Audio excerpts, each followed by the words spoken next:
Долгото траење на постапките е основен проблем за кој се бара заштита, а голем е и бројот на преставки во кои граѓаните изразуваат незадоволство од судските одлуки, за кои смета дека се донесени пристрасно, селективно, под притисок и политичка мотивираност. По однос на работата на управните судови, констатиравме крајна неефикасност на правниот лек тужба за управен спор, што во пракса,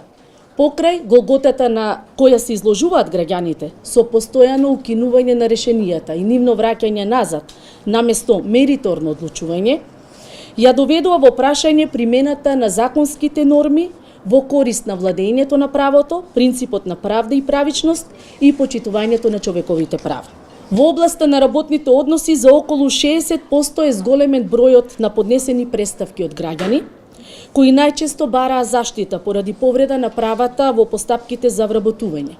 исплата на плати и други надоместоци, за распоредување на вработените, за престанок на работниот однос, во постапките по жалби, приговори и слично. Во оваа област констатиравме дека продолжува праксата на партиски реваншизам после спроведување на било кои избори, што особено беше видливо во сферата на образованието и детската заштита, како при изборот на кандидати за вработување, така и при трансформацијата на работниот однос од определено на неопределено време на вработените и во однос на продолжување на договорите за работа. И покрај неможноста да се констатира неправилна примена на законите, при што раководните органи се повикуваа на дискреционото право на избор, сепак останува впечатокот на злоупотреба на ова право при изборот на кандидати за вработување на определено време, при што ниту констатациите од инспекцијските надзори во однос на избраните кандидати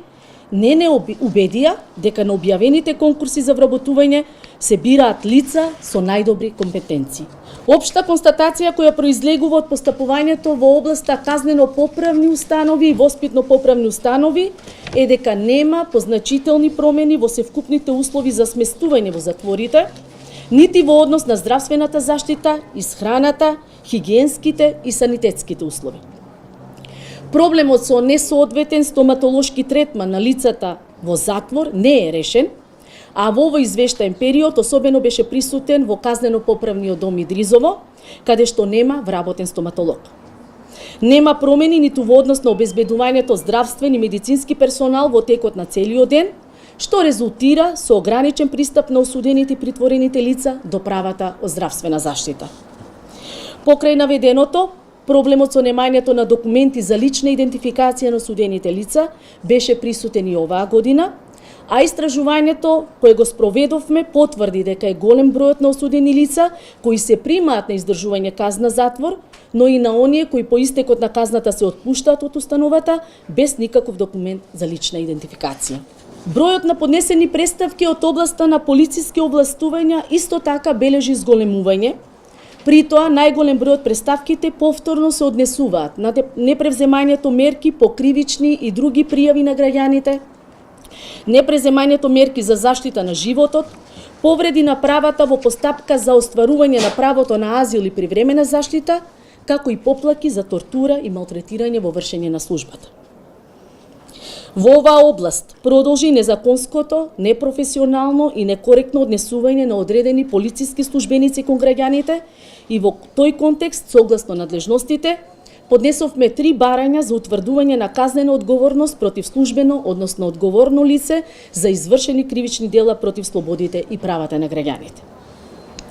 Овие случаи за кои е обезбедена и соодветна документација, како доказ за применување на физичка присилба, заплашување и нанесување на повреди на граѓаните од страна на полициски службеници, при што често се придружени со навреди по етничка и друга основа, го става под сомнеш начинот на кој се спроведува законот и уште еднаш ја потврдува потребата од спроведување на сериозна и целосна објективна истрага заради утврдување дали станува збор за спроведување или пак за кршење на законот.